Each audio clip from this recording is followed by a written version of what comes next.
नमस्कार। आकाशवाणी से प्रस्तुत है समाचार संध्या।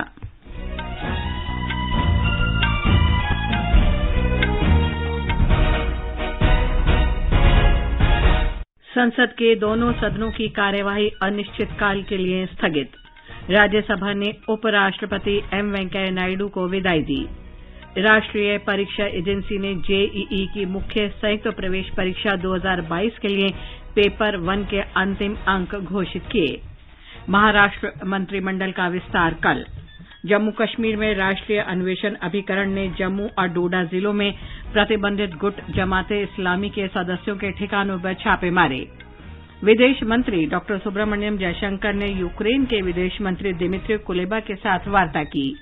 इजरायल और फलस्तीन के बीच संघर्ष विराम पर सहमति बनी। और राष्ट्रमंडल खेलों के आज अंतिम दिन भारत ने 5 में से 4 स्वर्ण पदक जीते, 1 रजत और कांस्य पदक भी हासिल किया।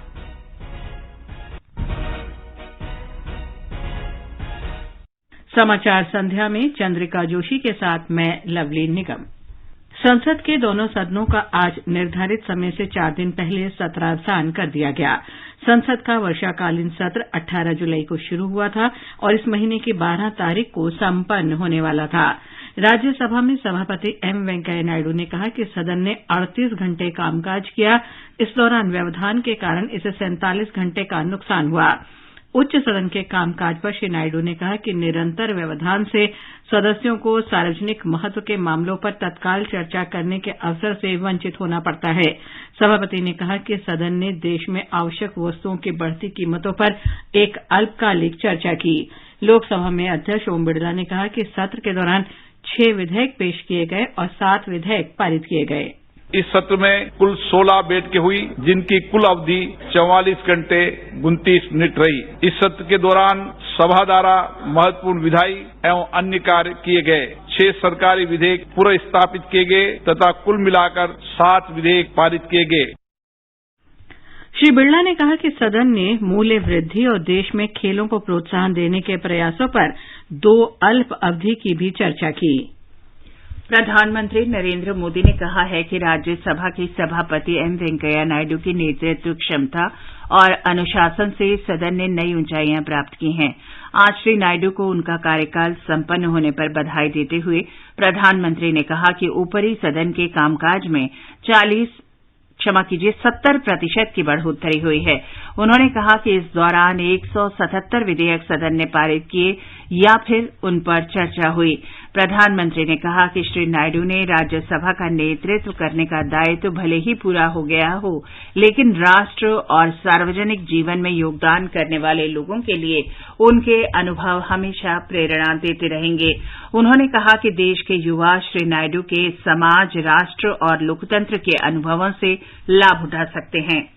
सदन के कितने ही ऐतिहासिक पल आपकी गरिमामय उपस्थिति से जुड़े हुए हैं। फिर भी अनेक बार आप कहते रहे हैं, I have retired from politics but not tired from public life.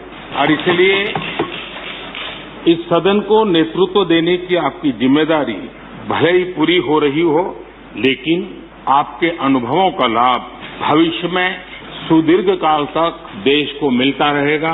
हम जैसे अनेक सार्वजनिक जीवन के कार्यकर्ताओं को भी मिलता रहेगा।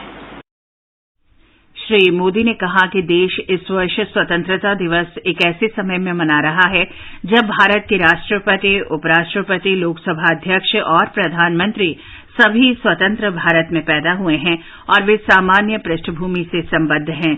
प्रधानमंत्री ने भारतीय जनता पार्टी के अध्यक्ष के रूप में श्री नायडू के नेतृत्व, केंद्रीय मंत्री के रूप में उनके परिश्रम और उपराष्ट्रपति के रूप में उनकी गरिमा की सराहना की। प्रधानमंत्री ने कहा कि श्री नायडू ने राज्यसभा में मातृभाषाओं को बढ़ावा देने के विशेष प्रयास किए। उन्होंने कहा कि उनकी धरोहर और उनके द्वारा स्थापित मानकों से सदन के सदस्यों को हमेशा प्रेरणा मिलेगी। श्री मोदी ने कहा कि सभापति के रूप में नायडू का स्वभाव विनोदी है और भाषा पर उनका नियंत्रण हमेशा याद किया जाएगा। अपने विदाई संबोधन में सभापति एम वेंकैया नायडू ने कहा कि ऊपरी सदन के बहुत से उत्तरदायित्व हैं क्योंकि समूचा विश्व भारत की ओर देख रहा है। उन्होंने सदस्यों से अपील की कि वे सदन सदन की शालीनता, गरिमा, शिष्टाचार बनाए रखें। मातृभाषा को रेखांकित करते हुए उन्होंने कहा कि इसे हर स्तर पर बनाए रखना आवश्यक है। सदन के नेता पीयूष गोयल ने कहा कि श्री वेंकैया नायडू ने अपने कार्यकाल के दौरान महत्वपूर्ण विधेयक पारित कराए। जिस प्रकार से वो हम सबको भी प्रेरित करते हैं कि मातृभाषा में बात करें, उसकी बहुत सारी चर्चा हुई, लेकिन वो स्वयं भी एप्रिशिएट करते हैं जब कोई मातृभाषा में बात करते हैं। मुझे याद है जब हमारे नए सांसद माननीय बलबीर सिंह सीचेवाल जी ने अपनी स्पीच दी तो तुरंत वेंकैया जी ने कहा उसे चंगा बोलिया। विपक्ष के नेता मल्लिकार्जुन खड़गे ने कहा कि श्री नायडू ने महिला आरक्षण विधेयक और अन्य मुद्दों पर सहमति विकसित करने के प्रयास किए। उन्होंने सदन में सदस्यों को मातृभाषाओं में बोलने का अवसर प्रदान करने का भी कार्य किया। आपके लिए नई हाउस नया रहा है, नई हम लोग नए हैं। 19 सालों तक आप राज्यसभा में सांसद रहे। आप छात्र जीवन से ही राजनीति में एक्टिव रहे। जय आंध्रा आंदोलन चलाने से लेकर अब तक अपने लंबे राजनीतिक जीवन में आपने कई भूमिकाएं निभाई। कांग्रेस नेता जयराम रमेश ने कहा कि वे सदन के सभी सदस्यों को समान अवसर प्रदान करते थे। उपसभापति हरिवंश ने कहा कि श्री नायडू का व्यक्तित्व, उनकी विचारधारा और दायित्वों के निर्वहन के लिए वे सभी के आदर्श रहेंगे। टीएमसी नेता डेरेक ओब्रायन ने श्री नायडू के योगदान की सराहना की और कहा कि उनके कार्यकाल में राज्यसभा की कार्य क्षमता में सुधार हुआ। डीएमके नेता तिरुचि शिवा ने कहा कि श्री नायडू ने हर सदस्य को उनकी मातृभाषा में बोलने का अवसर दिया। राष्ट्रीय जनता दल के डॉ मनोज झा ने कहा कि संवाद की परंपरा जारी रहनी चाहिए। वित्त राज्य मंत्री पंकज चौधरी ने कहा है कि जीएसटी परिषद ने मौजूदा दर के स्लैब में बदलाव की कोई सिफारिश नहीं की है। उन्होंने आज लोकसभा में लिखित उत्तर में बताया कि पिछली बैठक में परिषद ने ब्रांड नाम वाले कुछ विशिष्ट सामानों पर जीएसटी लगाने के बजाय पहले से पैक और लेबल वाले सामानों पर जीएसटी लागू करने की सिफारिश की थी। श्री चौधरी ने कहा कि ऐसे ब्रांडेड सामानों के कुछ निर्माता पहले के प्रावधानों का दुरुपयोग कर रहे थे। उन्होंने बताया कि निर्माता फर्जी दावा करके जीएसटी का भुगतान करने से बचते थे। वित्त राज्य मंत्री ने राज्यों के बकाया जीएसटी के सवाल पर कहा कि केवल जून 2022 के लिए ही जीएसटी मुआवजा लंबित है। सरकार ने कहा है कि केंद्रीय अन्वेषण ब्यूरो सीबीआई ने पिछले 3.5 साल के दौरान 132 फर्मों से जुड़ी पोंजी योजनाओं से संबंधित 100 मामले दर्ज किए हैं। वित्त राज्य मंत्री डॉक्टर भागवत कराड़ ने आज लोकसभा में लिखित उत्तर में बताया कि इन मामलों में 21 लोगों को गिरफ्तार किया गया है। श्री कराड़ ने यह भी कहा कि प्रवर्तन निदेशालय ने धन शोधन निवारण अधिनियम के अंतर्गत पोंजी योजनाओं से संबंधित 87 मामलों की जांच की है और इस अवधि के दौरान 8 लोगों को गिरफ्तार किया है। कपड़ा मंत्री पीयूष गोयल ने बुनकरों और दस्तकारों को कारोबार बढ़ाने के लिए घरेलू के साथ साथ अंतर्राष्ट्रीय ग्राहकों से जोड़ने पर बल दिया है। नई दिल्ली में 8वें राष्ट्रीय हथकरघा दिवस कार्यक्रम में श्री गोयल ने कहा कि ई कॉमर्स संबंधित पहल उपयोग में लाई जानी चाहिए। उन्होंने ये भी कहा कि हथकरघा बुनकरों और दस्तकारों को भारत सरकार के जीईएम पोर्टल पर बड़ी संख्या में लाने पर जोर दिया जाना चाहिए। इसके साथ ही सभी सरकारी विभागों को कपड़े संबंधी अपनी जरूरतें उन्हीं के माध्यम से खरीद करके पूरी की जानी चाहिए। उन्होंने वाणिज्य, उद्योग और कपड़ा मंत्रालयों से मिलकर इस प्रक्रिया को आगे बढ़ाने की अपील की। गृह मंत्री अमित शाह ने कहा है कि प्रधानमंत्री नरेंद्र मोदी ने देश में लोकतंत्र की जड़ें गहरी की हैं। आज भुवनेश्वर में मोदी के ओडिशा अध्याय 20 ड्रीम्स मीट डिलीवरी नामक पुस्तक का विमोचन करते हुए श्री अमित शाह ने कहा कि श्री मोदी ने अपने पिछले 8 वर्ष के शासन के दौरान वंशवादी राजनीति, तुष्टीकरण और भ्रष्टाचार की नीति को समाप्त करके लोकतंत्र को मजबूत किया है। आज मैं मोदी जी के जीवन पर जो सार्वजनिक हिस्सा है उस पर लिखी हुई एक पुस्तक के परिचय के लिए खड़ा हुआ। मोदी एट 20 का मतलब है मोदी जी जब से गुजरात के मुख्यमंत्री बने तब से लेकर आज तक 20 साल तक मोदी जी ने इस देश के लोकतंत्र के लिए, इस देश की सार्वजनिक जीवन को मजबूत करने के लिए, पहले गुजरात राज्य और फिर देश को महान बनाने के लिए, इस देश की समस्या को समूल उखाड़ फेंकने के लिए, समस्या का समाधान ढूंढते हुए और सफलता के साथ समग्र विश्व के अंदर देश के गौरव को प्रस्थापित करते हुए जो गाथा लिखी गई वो मोदी एट 20 है। राष्ट्रीय परीक्षा एजेंसी ने जेईई की मुख्य संयुक्त प्रवेश परीक्षा 2022 के लिए पेपर 1, बीई और बीटेक के लिए अंतिम अंक घोषित कर दिए हैं। परीक्षा में कुल 24 उम्मीदवारों ने 100% अंक हासिल किए हैं। इस पेपर की परीक्षा कंप्यूटर आधारित टेस्ट प्रारूप में 2 सत्रों में आयोजित की गई थी। पहला सत्र जून में और दूसरा जुलाई के महीने में आयोजित किया गया था। ये परीक्षा भारत के बाहर के 17 शहरों सहित 440 शहरों के 622 परीक्षा केंद्रों पर आयोजित की गई थी। परीक्षा 13 भाषाओं में कराई गई थी। राष्ट्रीय परीक्षा एजेंसी ने बताया कि अनुचित साधनों का उपयोग करने के कारण 5 उम्मीदवारों के परिणाम रोक लिए गए हैं। पेपर 2A स्नातक वास्तुकला और पेपर 2B स्नातक नियोजन के परिणाम अलग से घोषित किए जाएंगे। ये समाचार हमारी वेबसाइट newsonair.com/हिंदी और हमारे mobile app news on AIR पर भी उपलब्ध हैं। अगर आप कर रहे हैं कॉम्पिटिशन्स की तैयारी तो फिर आपके लिए है ऑल इंडिया रेडियो का कार्यक्रम अभ्यास। आपके भेजे प्रश्न हम व्हाट्सएप नंबर 9289094044 पर या abhyas.airnews@gmail.com पर रिसीव करते हैं और उसके उत्तर हमारे एक्सपर्ट सैटरडे रात 9:30 बजे देते हैं। इस बार का विषय है साइकोलॉजी और आपके सवाल का हम करेंगे इंतजार 10 अगस्त तक। आपका अभ्यास हमारा प्रयास।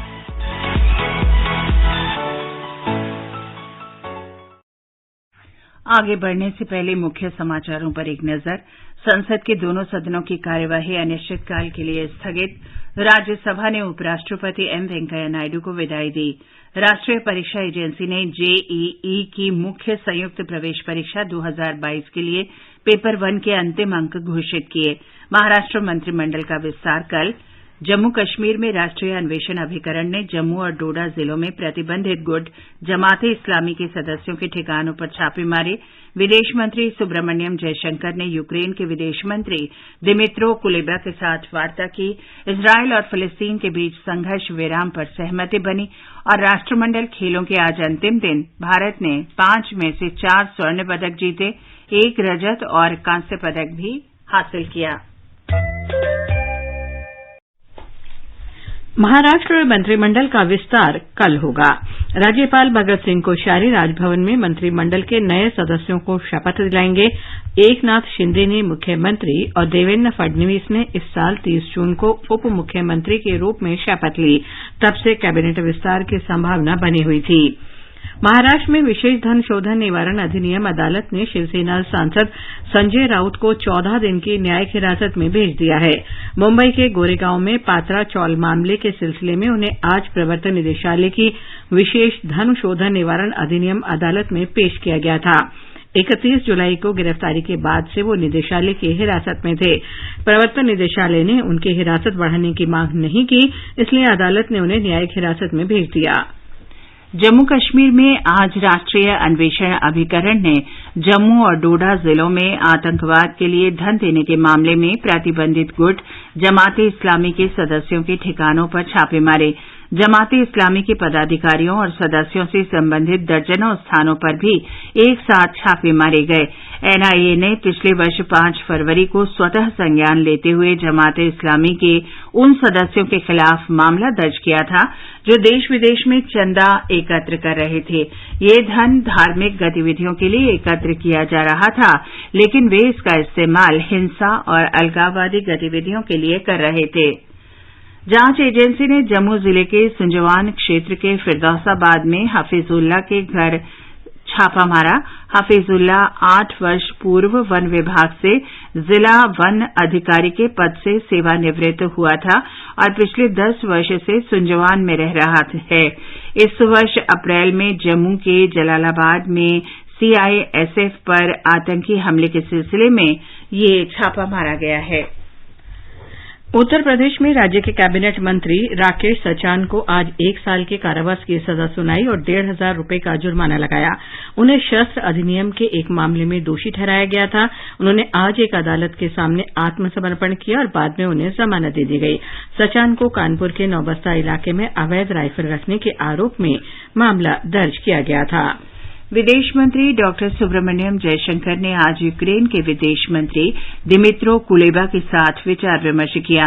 डॉक्टर जयशंकर ने बताया कि उन्होंने रूस यूक्रेन संघर्ष में हाल के घटनाक्रम और इसके निरंतर पड़ रहे वैश्विक परिणामों पर चर्चा की। डॉक्टर जयशंकर ने यूक्रेन के विदेश मंत्री को आश्वासन दिया कि भारत से मानवीय सहायता की अगली खेप बहुत जल्द यूक्रेन पहुंच जाएगी। इजरायल और फिलिस्तीन के बीच लगभग 3 दिन तक चली हिंसा के बाद आज संघर्ष विराम पर सहमति बन गई। गाजा के एकमात्र बिजली संयंत्र ने भी आज फिर से काम करना शुरू कर दिया। रविवार देर रात मिस्र की मध्यस्थता से संघर्ष विराम प्रभावी हुआ। पिछले वर्ष इजरायल और हमास के बीच 11 दिन के युद्ध के बाद ये सबसे बड़ा संघर्ष था। फिलिस्तीन ने बताया है कि 3 दिन की लड़ाई में 15 बच्चों और 4 महिलाओं सहित 44 फिलिस्तीनी मारे गए और 311 घायल हो गए। इस्लामिक जिहाद ने कहा है कि मारे गए लोगों में से 12 आतंकवादी थे। इजरायल ने कहा है कि गजा से रॉकेट दागे जाने से भी लोगों की मौत हुई है। और अब प्रस्तुत है संसद में आज हुई कार्यवाही की समीक्षा। पहले राज्यसभा, लेखक हैं पीटीआई की अविनाश। संसद के दोनों सदन की कार्यवाही आज अनिश्चितकाल के लिए स्थगित कर दी गई। संसद का मानसून सत्र पिछले 18 जुलाई को शुरू हुआ था। इस सत्र में कई महत्वपूर्ण विधेयक पारित हुए। इस सत्र में लोकसभा और राज्यसभा में मूल्य वृद्धि पर चर्चा हुई तथा राज्यसभा के सदस्यों ने सभापति एम वेंकैया नायडू की विदाई पर विचार व्यक्त किए। राज्यसभा ने सभापति एम वेंकैया नायडू को विदाई दी, जिनका कार्यकाल बुधवार को पूरा हो रहा है। प्रधानमंत्री नरेंद्र मोदी और विपक्ष के नेता मल्लिकार्जुन खड़गे सहित विभिन्न सदस्यों ने उनके योगदान की चर्चा की तथा उनके बेहतर स्वास्थ्य, दीर्घायु जीवन की कामना की। नायडू के कार्यकाल की सराहना करते हुए सदस्यों ने कहा कि उन्होंने सभी दलों को साथ लेकर चलने का प्रयास किया और उच्च सदन की गरिमा बनाए रखने के लिए हर संभव प्रयास किए। इसके बाद सदन में राष्ट्रीय रेल और परिवहन संस्थान को गति शक्ति विश्वविद्यालय में परिवर्तित करने के प्रावधान वाले केंद्रीय विश्वविद्यालय संशोधन विधेयक 2022 पर चर्चा हुई। रेल मंत्री ने चर्चा का जवाब दिया। उनके जवाब के बाद सदन ने विधेयक को ध्वनि मत से पारित कर दिया। लोकसभा इसे पहले ही मंजूरी दे चुकी है। रेल मंत्री अश्विनी वैष्णव ने कहा कि परिवहन क्षेत्र बहुत जटिल है और विशेष रूप से रेलवे तथा मेट्रो की जटिलता का अनुमान लगाना कठिन है। उन्होंने कहा कि पूरे देश में मेट्रो के फैलाव को देखते हुए एक अलग कैडर की जरूरत है और इस विश्वविद्यालय से ये जरूरत पूरी होगी। विपक्षी सदस्यों ने कहा कि राष्ट्रीय रेल और परिवहन संस्थान को गति शक्ति विश्वविद्यालय में परिवर्तित करने से पहले सरकार को देश के केंद्रीय विश्वविद्यालयों की समस्याएं दूर करनी चाहिए और वहां रिक्त पड़े पदों को भरना चाहिए। इसके बाद सदन को अपने निर्धारित समय से 4 दिन पहले ही अनिश्चितकाल के लिए स्थगित कर दिया गया। और अब सुनिए लोकसभा में हुई कार्यवाही की समीक्षा। लेखक हैं पीटीआई भाषा के अनवारुल हक। लोकसभा ने आज ऊर्जा संरक्षण संशोधन विधेयक 2022 को मंजूरी दे दी। इसमें कम से कम 100 किलोवाट के विद्युत कनेक्शन वाली इमारतों के लिए नवीकरणीय स्रोत से ऊर्जा जरूरतों को पूरा करने का प्रावधान किया गया है। विद्युत, नवीन और नवीकरणीय ऊर्जा मंत्री आरके सिंह ने कहा कि अक्षय ऊर्जा के क्षेत्र में देश की उपलब्धियों पर हमें गर्व है, क्योंकि अक्षय ऊर्जा उत्पादन के लक्ष्य को प्राप्त करने में देश ने जो कुछ हासिल किया है वैसा बड़ी अर्थव्यवस्थाएं और विकसित देश नहीं कर पाए हैं। उन्होंने कहा कि ऐसा इसलिए है क्योंकि हमारा समाज पानी और सूर्य का उपासक है तथा सरकार को पर्यावरण की चिंता है। कांग्रेस के अधीर रंजन चौधरी ने कहा कि विधेयक में सहयोगात्मक संघवाद का भी ध्यान रखा जाना चाहिए और राज्यों को अधिकार देने चाहिए। राष्ट्रवादी कांग्रेस पार्टी की सुप्रिया सुले ने कहा कि नवीकरणीय ऊर्जा को लेकर सरकार की नीति बार बार बदलती रहती है और उसे एक स्पष्ट नीति प्रस्तुत करनी चाहिए। द्रमुक के जीएस पोन ने चर्चा में भाग लेते हुए कहा कि विधेयक में पर्यावरण संरक्षण की सोच है। भाजपा की राजीव प्रताप रूडी ने कहा कि ये सरकार अंतर्राष्ट्रीय प्रतिबद्धता को बहुत गंभीरता के साथ समय पर पूरा करती है और आने वाली पीढ़ियों के लिए काम कर रही है। नेशनल कॉन्फ्रेंस के सांसद हसनैन मसूदी ने कहा कि नवीकरणीय ऊर्जा के अधिक से अधिक उपयोग पर जोर देना चाहिए ताकि कार्बन उत्सर्जन कम से कम हो। बीजू जनता दल के अनुभव मोहंती ने कहा कि इस पर ज्यादा से ज्यादा जोर दिया जाना चाहिए कि कार्बन उत्सर्जन कम से कम हो। रेवोल्यूशनरी सोशलिस्ट पार्टी के एनके प्रेमचंद्रन ने आरोप लगाया कि इस विधेयक को तैयार करने का मकसद कार्बन ट्रेडिंग को बढ़ावा देना है। शिवसेना के श्रीकांत शिंदे ने कहा कि ऊर्जा दक्षता ब्यूरो में ऐसे लोगों को शामिल किया जाए जो ऊर्जा क्षेत्र में विशेषज्ञता रखते हों। लोकसभा ने आज नई दिल्ली अंतर्राष्ट्रीय मध्यस्थतम केंद्र संशोधन विधेयक 2022 को मंजूरी दे दी। इसमें देश में संस्थानिक मध्यस्थता के लिए एक स्वतंत्र और स्वायत्त व्यवस्था सृजित करने का प्रस्ताव किया गया है। इस विधेयक के माध्यम से मध्यस्थता केंद्र का नाम नई दिल्ली अंतर्राष्ट्रीय मध्यस्थतम केंद्र से बदलकर भारत अंतर्राष्ट्रीय मध्यस्थतम केंद्र किया जाना है। चर्चा का जवाब देते हुए विधि और न्याय मंत्री किरेन रिजिजू ने कहा कि कभी कभी एक छोटा संशोधन बड़ा काम कर जाता है। ऐसे में सदस्य ये न समझें कि विधेयक छोटा है। उन्होंने कहा कि देश में आज 36 मध्यस्थता संस्थान हैं और ये शहरों के नाम पर ही हैं। दिल्ली में दिल्ली उच्च न्यायालय के तहत पहले से ही दिल्ली मध्यस्थतम केंद्र है। विधि मंत्री ने कहा कि जब हम अंतर्राष्ट्रीय स्तर के मध्यस्थता केंद्र की बात करते हैं तब ऐसा नहीं लगना चाहिए कि ये देश में स्थित कोई केंद्र है। ऐसी स्थिति में नाम में बदलाव करने की पहल की गई। उन्होंने कहा कि हमारा देश भी मध्यस्थता का संस्थागत केंद्र बनने की ओर बढ़ रहा है। कांग्रेस के अमर सिंह ने कहा कि मध्यस्थता को लेकर अनेक व्यावहारिक समस्याएं भी हैं और केवल केंद्र का नाम बदलने से उद्देश्य की पूर्ति नहीं होगी। इस विधेयक के माध्यम से नई दिल्ली अंतर्राष्ट्रीय मध्यस्थतम केंद्र अधिनियम 2019 में संशोधन करने का प्रस्ताव किया गया। लोकसभा में आज विद्युत संशोधन विधेयक 2022 पेश किया गया, जिसमें बिजली वितरण क्षेत्र में बदलाव करने, नियामक तंत्र को मजबूत बनाने और व्यवस्था को सुसंगत बनाने का प्रस्ताव किया गया। ऊर्जा मंत्री आरके सिंह ने विद्युत संशोधन विधेयक 2022 पेश किया। इसका कांग्रेस, द्रमुक और तृणमूल कांग्रेस सहित कुछ विपक्षी दलों के सदस्यों ने विरोध किया और इसे संघीय ढांचे के खिलाफ बताया। बाद में सदन अनिश्चित काल के लिए स्थगित कर दिया गया। अभी आप संसद में हुई आज की कार्यवाही की समीक्षा सुन रहे थे। बर्मिंघम राष्ट्रमंडल खेलों में आज अंतिम दिन भारत ने 4 स्वर्ण, 1 रजत और 1 कांस्य पदक हासिल किया। पदक तालिका में भारत 22 स्वर्ण, 16 रजत और 23 कांस्य सहित कुल 61 पदक लेकर चौथे स्थान पर रहा। और ब्यौरे के साथ खेल डेस्क से नवीन सक्सेना।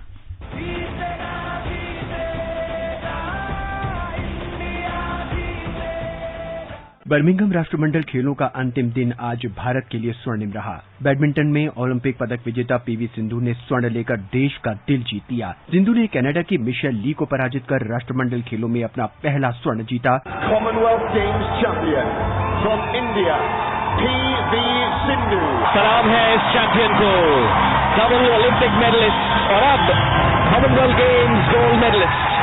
वहीं लक्ष्य सेन ने पुरुष सिंगल में मलेशिया के एंग जे योंग को हराकर सुनहरी कामयाबी हासिल की। लक्ष्य सेन ने गोल्ड मेडल का लक्ष्य हासिल कर लिया। ये 20 वर्षीय सितारा खड़ा है कॉमनवेल्थ गेम्स के पोडियम पर पहले स्थान पर। लक्ष्य सेन आज एक और गोल्ड मेडल दिला चुका है भारत को। स्वर्ण जीतने का सिलसिला यही नहीं थमा। पुरुष डबल्स में सात्विक साईराज रंकीरेड्डी और चिराग शेट्टी की जोड़ी ने इंग्लैंड को हराकर बैडमिंटन में तीसरा स्वर्ण देश के नाम किया।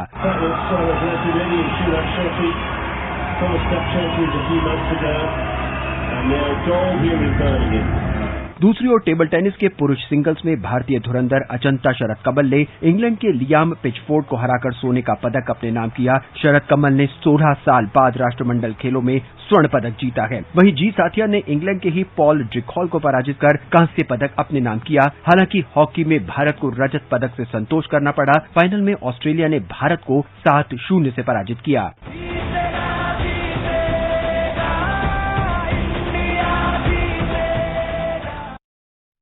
राष्ट्रपति द्रौपदी मुर्मू, प्रधानमंत्री नरेंद्र मोदी और खेल मंत्री अनुराग सिंह ठाकुर ने राष्ट्रमंडल खेलों में आज पदक जीतने वाले खिलाड़ियों को बधाई दी।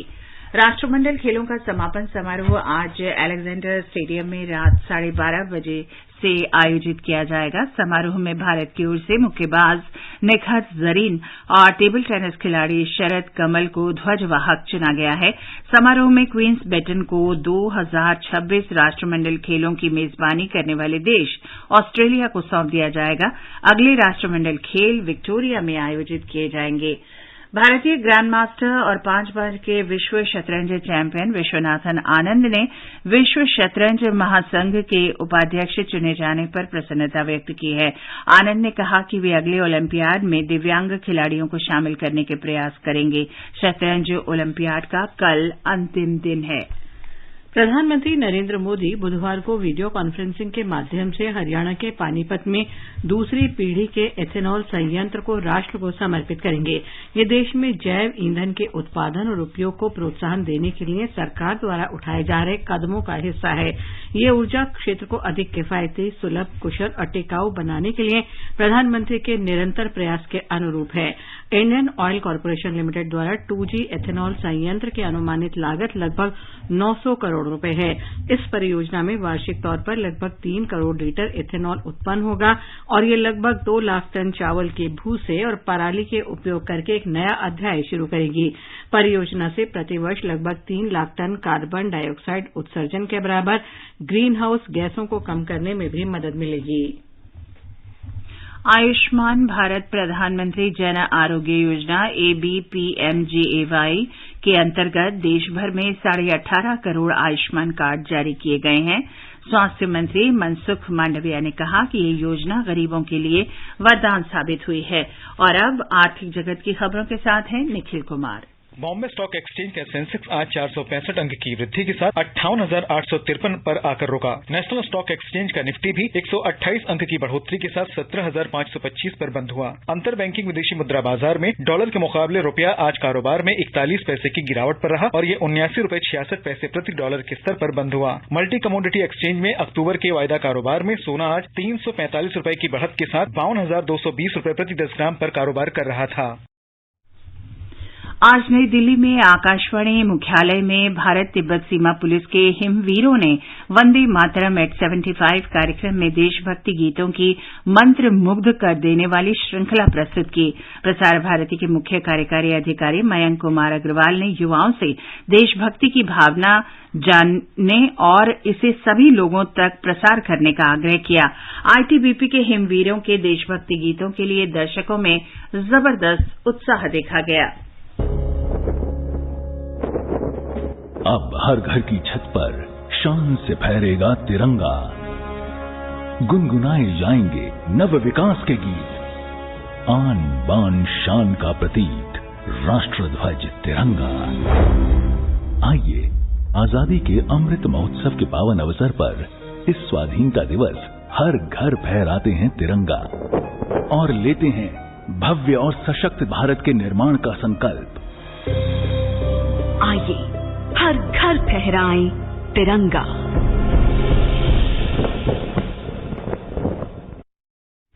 आजादी के 75 वर्ष पूरा होने के समारोह आजादी का अमृत महोत्सव के अंतर्गत देशभर में केंद्रीय मंत्रालयों और राज्य सरकारों द्वारा करीब 60,000 कार्यक्रम आयोजित किए गए हैं।